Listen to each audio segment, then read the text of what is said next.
This woman broke reality and left a map behind. Introduction. Her name was Helena Blavatsky. To most it sounds like something out of a forgotten century. Dusty, historical, harmless. But I want you to erase that thought right now, because if you knew what she truly discovered, you'd understand why her name still sends chills down the walls of secret societies, and why her teachings were never meant to reach people like you. Not because you're unworthy, but because once you understand what she found, you'll never see this world the same way again. And that is dangerous. You see, Blavatsky didn't write books to be admired. She didn't speak to be followed. She wasn't trying to convince anyone. She was building something else entirely. A coded map. Not a map made of places. A map made of thresholds. She left behind a system for slipping between realities, for breaking out of the illusion you've called life your entire existence, and entering the places they told you were unreachable, imaginary, or insane. And she did it without dying. No near-death experience, no fantasy, no fiction. She crossed over, consciously, and came back with information no one was supposed to possess. Now I need you to listen closely, because this isn't a story. It's not a theory. It's a warning. And more importantly, it's a key. If you stay with me until the end of this audiobook, something will change in you, maybe not loud, maybe not all at once, but something inside you, something that has waited lifetimes, will wake up. And when it does, you'll feel it. The tension in the air, the edges of your world bending, the sense that this place was never all there was. So here's your chance. You can turn this off, pretend this is entertainment, go back to scrolling and forgetting. Or you can walk forward, into the silence, into the unknown, into the crack she opened, where the walls between worlds begin to thin. This woman broke reality. And if you listen, you might just find the place where it broke, and the way through. Let's begin. Chapter 1. The Invisible Fracture. This is where the illusion begins to crack.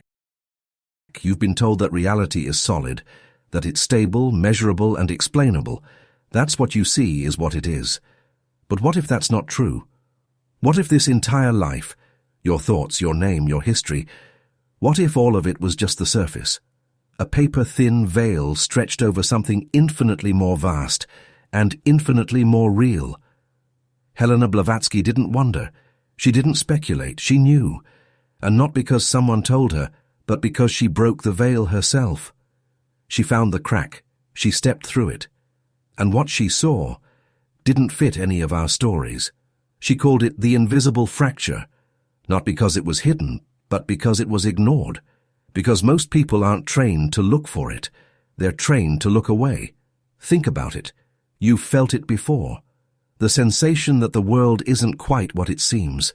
That time bends when no one's looking. That space isn't as fixed as we think. That your dreams are more than dreams. That déjà vu is more than a glitch. That maybe you've been here before. And maybe, just maybe, this world. I'm not the only one. Blavatsky knew that feeling wasn't random. It was a memory, a leak in the illusion.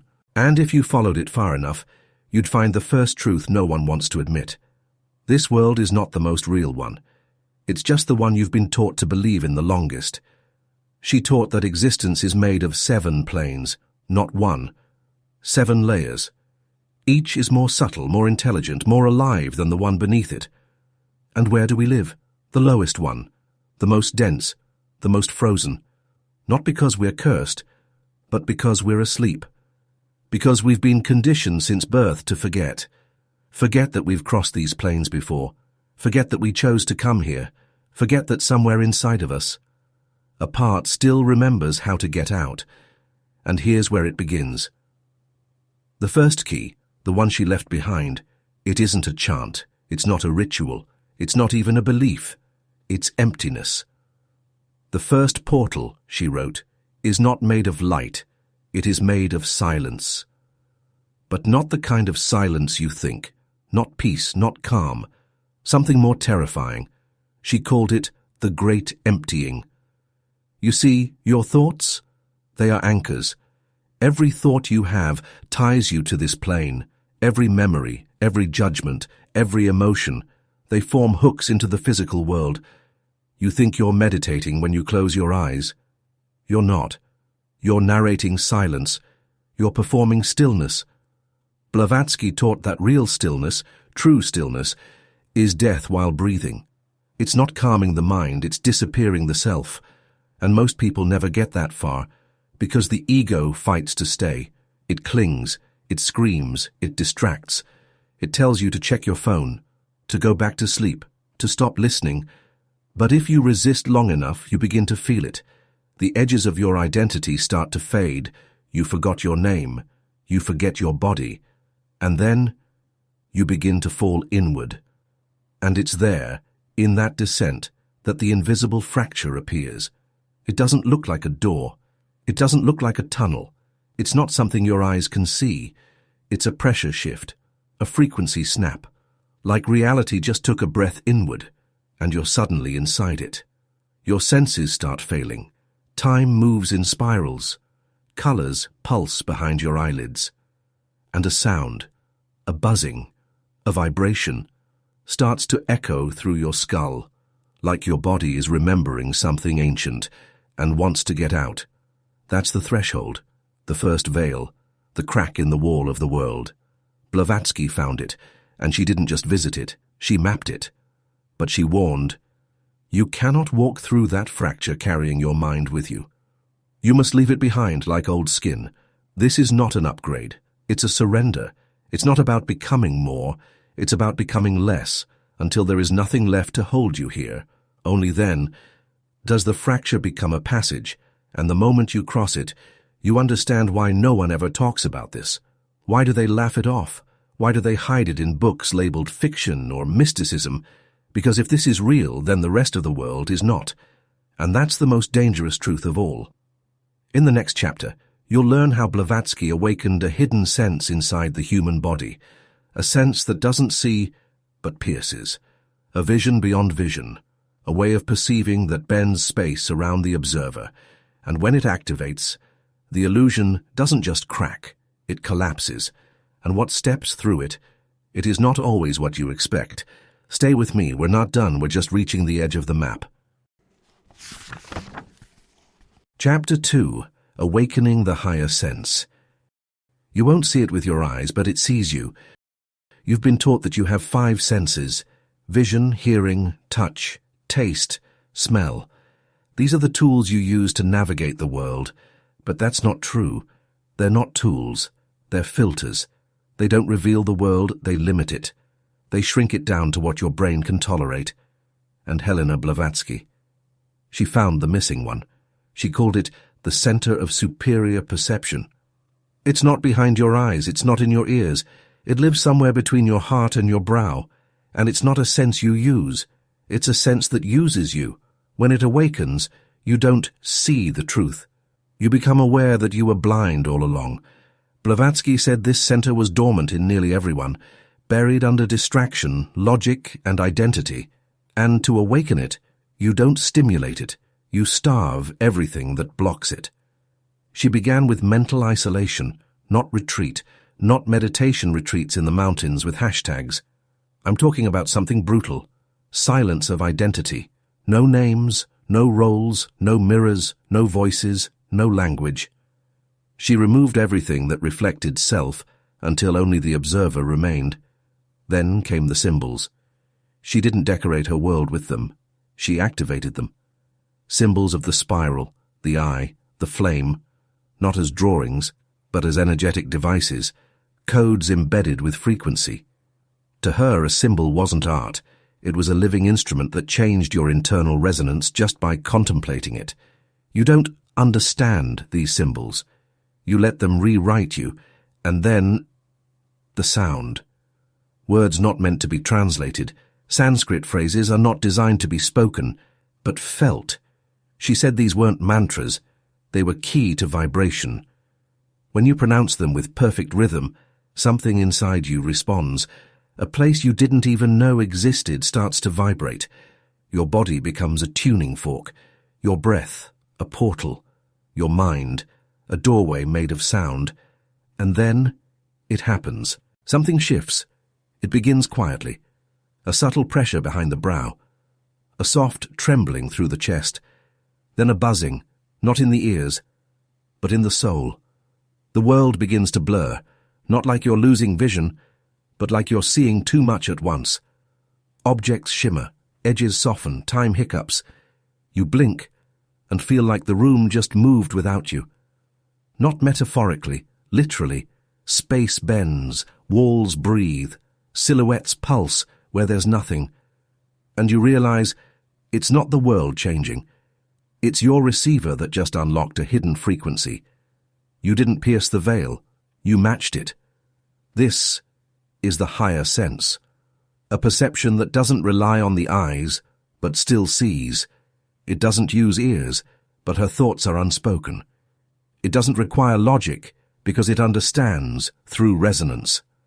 Blavatsky warned, when this center awakens, the physical world begins to tremble, not because it is weak, but because it has been exposed. You don't just gain sight, you lose protection, because now the illusion knows you see it, and it see you back. This sense isn't for comfort, it's for crossing. It's the organ that detects doors between dimensions, not by finding them, but by remembering where you left them lifetimes ago. And once it activates, you'll begin to feel something terrifying and beautiful all at once. This world is no longer stable. You'll see time folding around people. You'll feel other versions of yourself walking beside you. You'll start to sense intelligence in empty rooms. And sometimes, you'll look into someone's eyes and see something looking back that isn't entirely them. That's when you know you're not imagining, you're perceiving. In the next chapter, Blavatsky will do what almost no mystic dared to do. She will break her own reflection.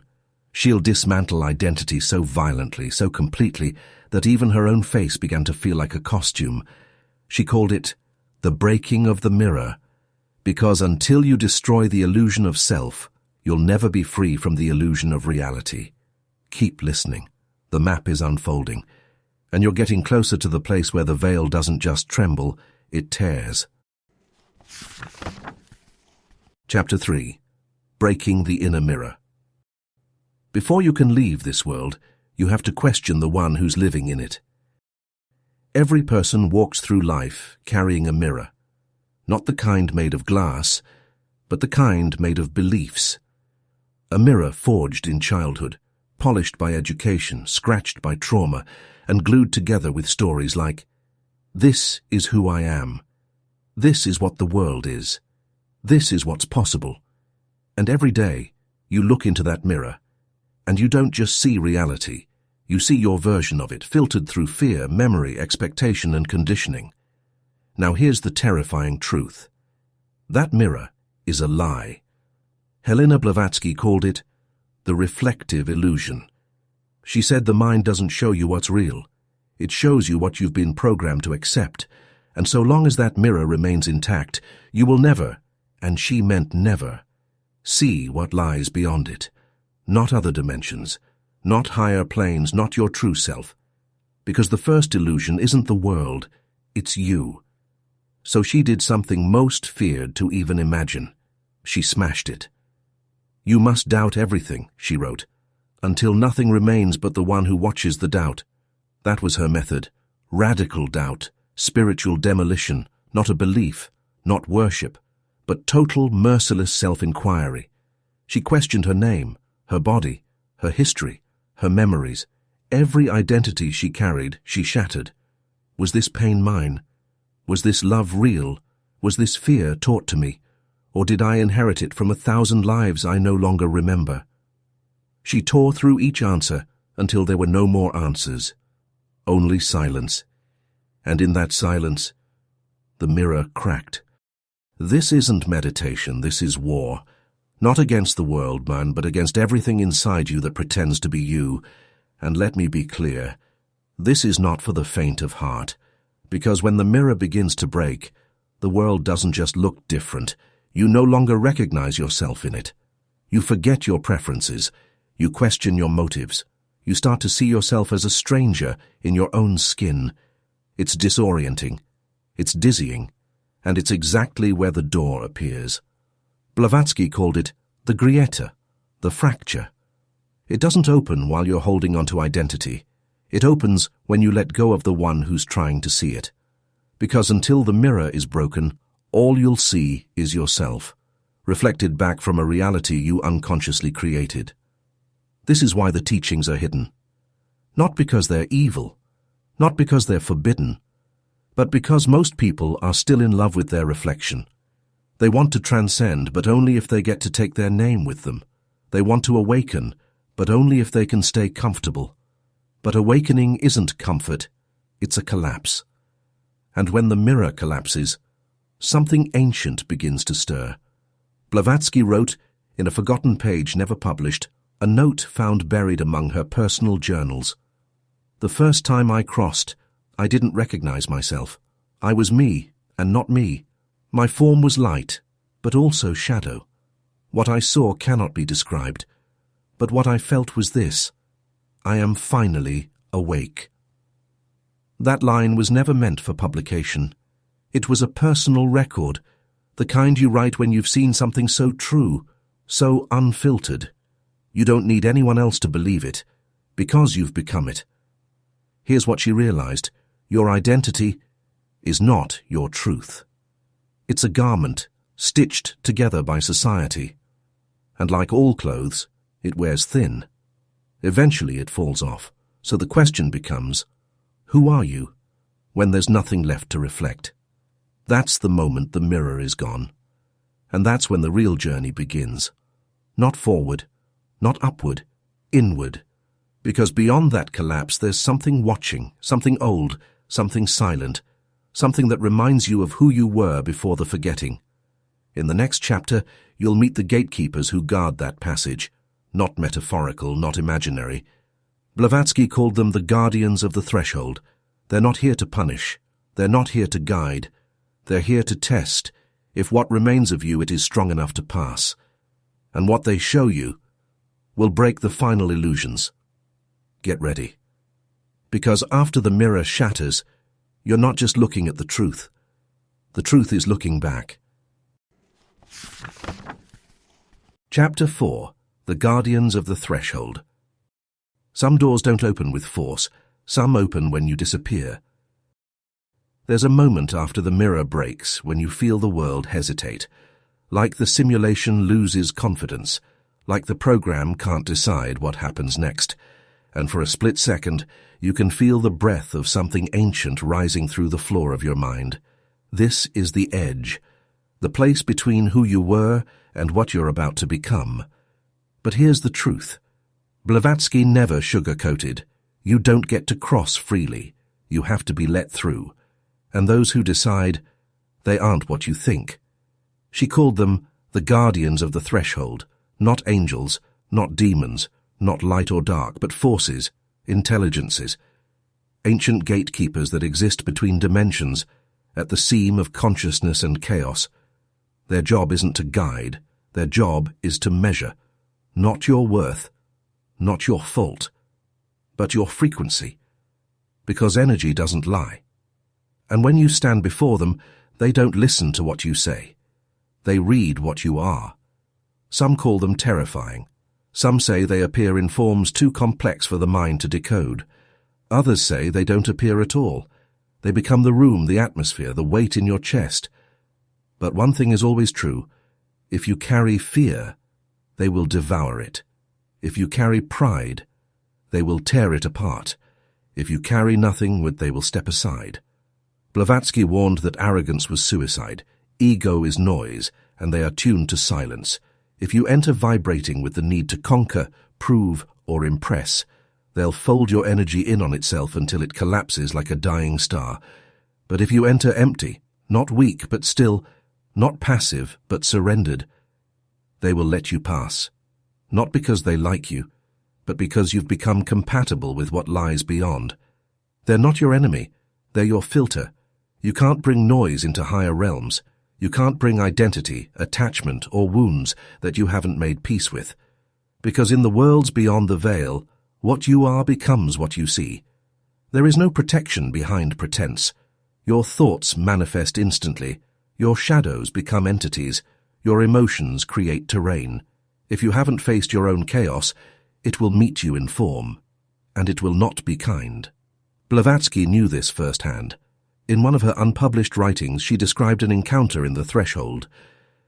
It had no shape, and yet I felt it circling me, not to harm me, but to expose me. It mirrored every thought I tried to hide, and when I stood still, when I became only breath, it vanished. She didn't win. She didn't fight. She aligned. That was her code. Resonance is the passport. No pleading, no ritual, no permission slip from a guru. Only inner stillness opens the gate. And here's the part most people miss. Some never come back. Not because they die, but because they fragment. They return to this world. But something is missing. A thread cut. A part of them is still trapped between what they couldn't face and what they tried to rush. This is not horror. This is a structure you can't fake vibration. Blavatsky said the threshold is not to be feared. It is to be respected. Because when you reach it, you're not being punished. You're being asked a question. Can what's left of you survive what's next? Because what's next, it's not about breaking through anymore. It's about remembering what you left behind before you were born. The guardians don't block you out. They reflect the part of you that still believes this world is all there is. When that belief dies, so does the lock. In the next chapter, Blavatsky will reveal a power even deeper than the gate. Memory. Not of this life, but of every life. Not of time, but of existence across dimensions. She learned how to use memory as a bridge, to travel without motion, to awaken without ritual. Because if you can remember it, you can return to it. And that changes everything. Keep going. You're past the veil now. And it's not closing behind you. Chapter 5. Memory across lifetimes and planes. What you call memory might be the key you've been looking for. When people talk about awakening, they speak of light, of love, of rising above. But Blavatsky knew better, because her awakening didn't begin with peace. It began with a memory that didn't belong to this life, a landscape she'd never seen, but one her soul knew like an old dream, a memory so vivid, so piercing, so alive. It burned through her present like fire through dry grass. That's when she realized memory is not just remembrance, it is a return. We've been taught to treat memory like a file cabinet, neat, passive, fixed in the past. But in Blavatsky's system, memory was dimensional currency, a bridge between versions of reality and lifetimes forgotten by design. She called them soul echoes, not just psychological impressions, but coordinates in consciousness. And if you knew how to walk them, you could return to the places your body had never been but your essence had already touched. Imagine this, a single thought, a feeling you can't explain, a sound that stirs something ancient in you, and suddenly you're standing at the edge of a world you've never seen, but somehow remember. That isn't fantasy, that's access. Blavatsky taught that if you can feel a memory as deeply as you feel pain, as vividly as you feel love, then it becomes a location, a portal, not back in time, but sideways, across dimensions. She trained herself to navigate these memory bridges with precision, not through rituals, not through drugs, through pure recall. She would sit for hours, conjuring the feeling of a place, not its shape, but its essence, the texture of its air, the sound of its silence, the emotional gravity of its light, and when that feeling became louder than the present, she would slip through it. Her body remained still, but her being traveled. You've done this before. You just didn't know what to call it. That feeling of dreaming something more real than your waking life. That ache for a place you can't find on any map. That grief for someone you've never met. But feel like you've known across eternity. We've been told to ignore those feelings, to call them irrational, poetic, romantic. But what if they're breadcrumbs? What if your soul has left messages in your own subconscious, waiting for you to listen? Blavatsky believed those feelings were not distractions, they were maps, and she took it further. She discovered that certain memories weren't personal, they were transpersonal. They didn't belong to a single life, but to the larger consciousness she was part of. The soul is not linear, she wrote. It does not live in stories. It lives in threads, and every thread is tied to another version of you in another world you've forgotten how to reach. She trained herself to follow those threads, to enter them at will, and from there a new power emerged. She could remember events that had never happened, yet still affected her. She could trace emotions that weren't hers, but lived in parallel versions of her consciousness. These were not fantasies. They were interdimensional bleed-throughs, echoes, signals, reminders. And here's the part that might change the way you see everything. A true memory, one remembered from the soul. It is more powerful than any ritual, more accurate than any map, and more dangerous than any belief. Because once you remember what you were, you will no longer accept what you've become. This is why memory is suppressed, not by accident, but by design. The systems we live in, education, religion, science, they are all calibrated to flatten the soul, to bind memory to flesh, to reduce the infinite to a single life, a single job, a single identity. Because if you remembered that you've crossed before, that you've died before, that you've escaped before, you'd start looking for the exit again. And that is the greatest threat to this illusion. In the next chapter, Blavatsky takes us deeper still. She doesn't just remember her other selves, she meets them, she fuses with them. And in doing so, she discovers the most powerful spiritual operation of all, becoming one with your dimensional double, not a theory, not a metaphor. A ritual of fusion with the version of you living a parallel life in another world, right now.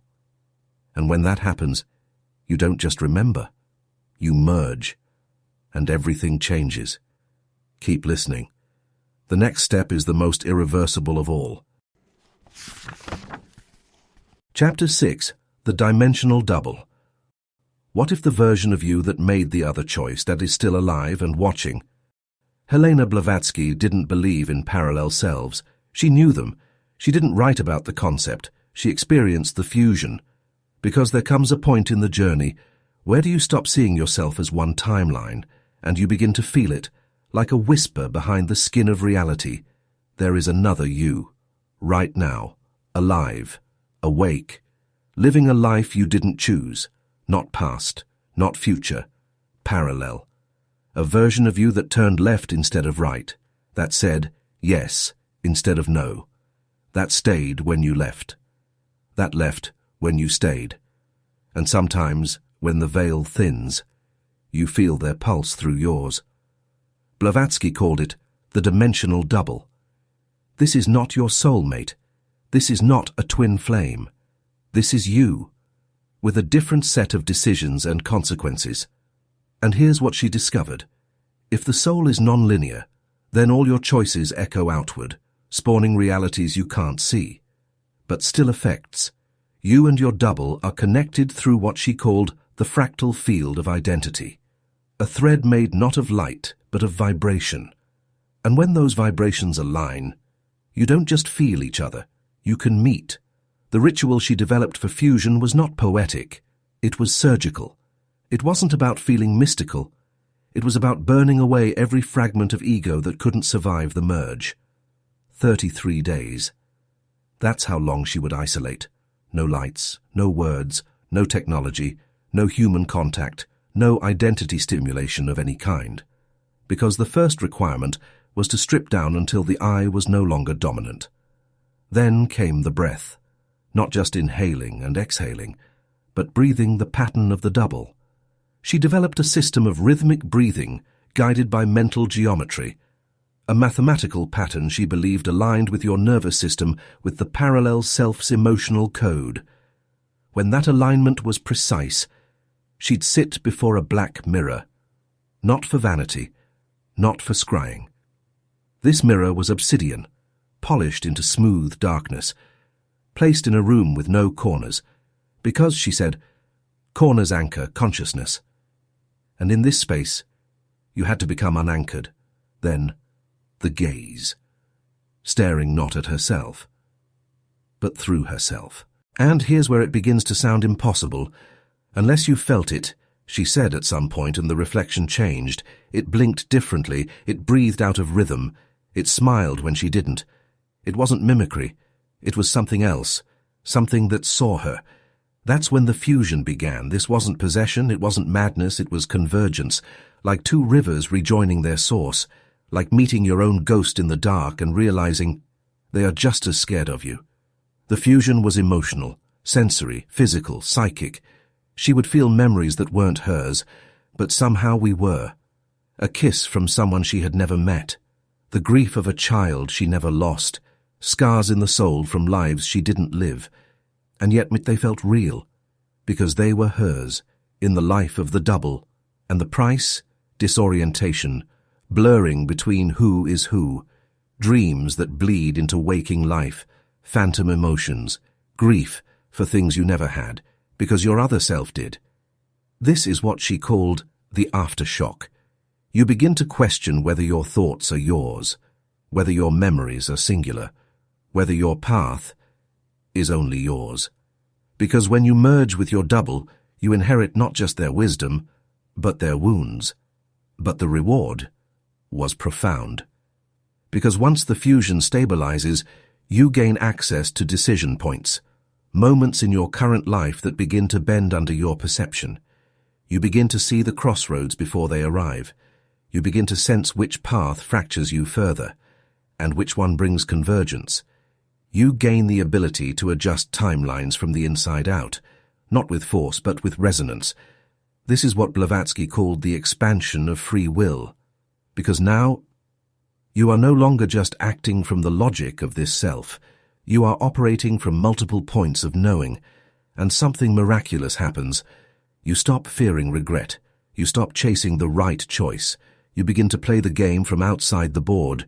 You've fused with the one who made other choices, and now you're writing new ones across the multiverse. In the final chapters, Blavatsky will speak of the most mysterious place she ever visited, a liminal zone between all realities, a place where time collapses, space folds, and the self dissolves into pure perception. She called it the Grey Fringe, and it is the last place you pass before becoming something entirely new. But be warned, many have entered that zone and never returned whole. Because when you see too much, sometimes you can't go back, not because the door is closed, but because you no longer fit in the world you left. Chapter 7. The Grey Fringe. This is the place between worlds, where the illusion dies and nothing replaces it. There's a moment in the journey when you're no longer in this world, but you haven't fully crossed into the next. You're in between, no longer who you were, but not yet who you're becoming. Helena Blavatsky called it the Grey Fringe, not a dimension, not a portal, not a place you visit. It's a zone of suspension, a passage made of pressure, silence, and perceptual collapse, a corridor between planes, and the truth is, you've probably been there. Briefly, in dreams, during trauma, in moments when time shattered and the air felt wrong. Blavatsky described it as an elegant kind of hell, not because it was torment, but because it was emptiness with no identity, no sun, no darkness, just perpetual twilight, where the trees grow upside down, the sky doesn't move, and the structures you see seem familiar, but slightly off. She said it's the place where your inner world leaks outward, where thought becomes space and fear becomes visible. Because in the Grey Fringe, you don't project onto reality. You live inside your projection. There is no map here, no rules, no language. Only one thing matters, your anchor. Because if you don't have something that pulls you back, you may not return, and you'll wander there, not dead, but forgotten by reality. Blavatsky learned this the hard way. She wrote that in her first crossing she almost lost herself. Her thoughts began speaking to her in foreign voices. She saw reflections of herself moving without her, and worse, she encountered what she called echoes. These were not people, not beings, but fragments. broken pieces of travelers who never finished their journey. They looked like her, spoke like her, mirrored what she denied, and they all wanted one thing, to switch places, because in the Grey Fringe, nothing has a stable shape, and if you lose focus for even a moment, something else can take yours. So, how did she survive? She found her anchor, but it wasn't an object, it wasn't a mantra, it was an emotion, sacred rage, not hate, not revenge, but the burning refusal to forget herself. She called it the holy fire of self-presence. That inner fire became her heartbeat, her pulse through the fog, her reason to come back, and it worked. When everything dissolved, when her memories scattered, when time unraveled, and her body felt like smoke, that fire kept pulsing, and the path opened. But she didn't return empty-handed. Because the Grey Fringe, as dangerous as it is also a library, a living archive of all crossings, all decisions, all timelines. If you listen in the silence, you begin to hear them. Footsteps that never walked this earth. Words you never spoke but somehow remember. Images from lives you never lived, but ache for like home. This is where the multiverse hums. This is where the soul collects echoes. And if you can survive it, you come back not as a seeker, but as someone who remembers. Blavatsky described this place with reverence and fear, because once you pass through the Grey Fringe, you can no longer pretend. You've seen the machine behind the screen, you've walked the silence between pulses of reality, and you've stood at the edge of your own non-existence and chosen to return. But you don't return the same. You see too much. You feel too much. Faces become masks. Time feels artificial, and the world no longer fits around you like it once did, because now you carry the memory of what lies beneath it all. In the final moments of this audiobook, we'll return to the question we never asked out loud. What happens when you cross the veil and choose not to come back, not because you're lost, but because you've remembered where you truly belong? This is the return impossible, the final threshold, where choice collapses into truth. Because at the highest level, the soul no longer asks to awaken, it asks to become. And Blavatsky, she didn't die like the others. She dissolved the mask and walked into the hall. Chapter 8. The One Who Remembers You. There is a version of you that never forgot, and it's waiting for you to remember that it's real. There is a silence beyond silence, not empty, not still, but aware. A kind of listening that comes not from ears, but from existence itself. Blavatsky described it as a hum that begins behind thought. The sound beneath the sound. A pressure behind the eyes.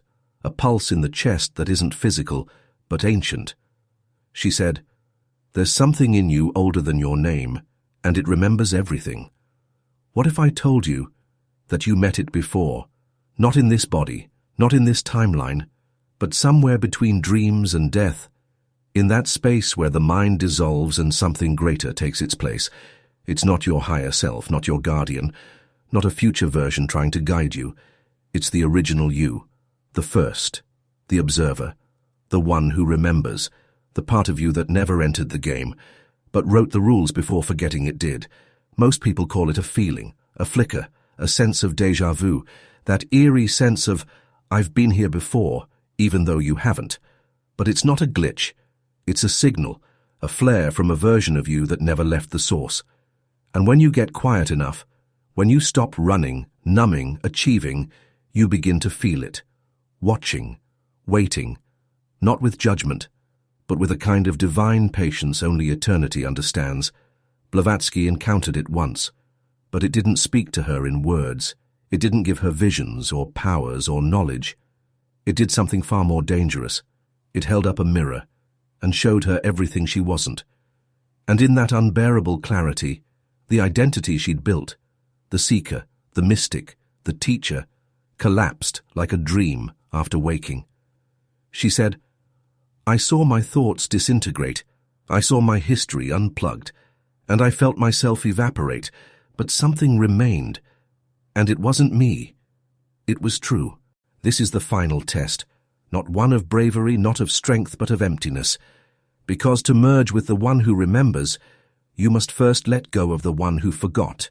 You must dissolve your story, your wounds, your ambitions to awaken, even your obsession with healing. Because those are masks too, beautiful ones, but still illusions. And the one who remembers wears no mask. This version of you does not evolve. It does not grow. It does not seek. It simply is. It holds the full memory of all your lifetimes, not just human, but cosmic. It remembers the times you were a world, when you dreamed galaxies into form, when you whispered existence into the void and watched reality unfold around your vibration. That you is not spiritual. It's sovereign. It doesn't believe in awakening. It believes in integration. But here's the catch. To connect with it, you can't climb toward it. You must fall into it. You must unlearn yourself, and that process, it feels like death, because in a way it is. The death of the seeker, the death of the I, the death of the idea that you were ever separate to begin with. Blavatsky warned her closest students, do not chase the divine within you, because the one who chases is the one who must die. She wasn't trying to be dramatic. She was describing what happens when you get close to the one who remembers. It doesn't hug you. It doesn't praise you. It consumes you. And all that's left is it, the real you, the silent field beneath the noise, the light before light, the awareness before time. Once this reunion happens, your life doesn't improve. It ends. Not in body, but in fiction. You stop playing the game the way others do. You stop craving validation. You stop identifying with your past. You become the one who walks inside the world, but is no longer of it. Not aloof, not cold, but clear. Because you're not living from memory anymore. You're living from the origin. And that changes everything. People around you will feel it. Some will be drawn. Others will recoil. Not because you've changed, but because you've stopped pretending. You've become the mirror. And the one who remembers shines through your eyes, not preaching, not leading, just being. That's the greatest threat to the illusion, and the deepest invitation to those ready to return. You didn't come here to become something. You came here to remember that you already are everything. And the signal you've been following, it wasn't coming from the outside. It was you, calling yourself home through this entire audiobook. This wasn't a story, this was the sound of your own awakening, and now, you're almost back. One more step, one more breath, and the one who remembers will no longer be a voice inside you. It will be you, and without forgetting again. Forgetting. Conclusion, the return impossible. You came looking for answers, but what you found was the end of who you thought you were. Some journeys take you far, some journeys take you deep, but the rarest ones take you to the place where returning is no longer an option, where the soul, after tasting something real, refuses to wear the mask ever again. Helena Blavatsky called this the return impossible. Not because the body can't come back, not because the eyes can't reopen, but because once your consciousness crosses that final veil, there's nothing left to return to. You've outgrown the script. And the self who lived it, it is now a ghost in your memory. This is not enlightenment. This is dissolution. It's not transcendence as people like to imagine it, all golden light and bliss. It's terrifying. It's holy. It's irreversible. Because this is where time ends, where language collapses, where the identity you defended for decades shatters like a cocoon, revealing that there was never anyone inside it. Only awareness, only witness, only you. Before the name, before the trauma, before the veil. Blavatsky wrote, in a private notebook sealed by symbols no one could translate, I did not die. I crossed, and the body I left behind was simply excess. She described what she saw on the other side as not light, not darkness, but the absence of duality altogether. No up, no down, no self, no other. Just a pulse, a single infinite rhythm that contained every life, every choice, every dimension. At once, a heartbeat outside of time, and in it, she became not a person, but a field, a frequency, a presence that could no longer be defined. But she made a choice to return, not as Helena, not as a teacher, but as a fragment, a signal, scattered across time in the minds of those ready to remember. That signal may be what led you here. That pulse may be the one stirring in your chest right now, that whisper in your soul that says, "This isn't new.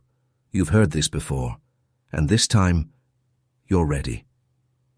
So what do you do now? You don't need a guru. You don't need another ritual. You don't need to chase light. You just need to listen to what's already waking up inside you. Because here's the truth. You were never meant to stay asleep, and you were never meant to stay here. This reality was a layer, a classroom, a mask, but now the map is in your hands, the fractures are visible, and the mirror is gone. You're not being asked to believe. You're being called to remember, to walk forward, to cross. Blavatsky once wrote in the margin of a torn page, "I am the one who remembers. I am the one who dares. I am the one who crosses." Maybe that's you. Maybe you've been carrying the map all along. And this audiobook wasn't the message. Maybe it was the trigger. And now the choice is yours. Do you turn back, or do you take the final step into the version of you who never forgot what you truly are? You've reached the end of the story, but stories are illusions. This was never about stories. This was about awakening. This was about you. And now, you remember.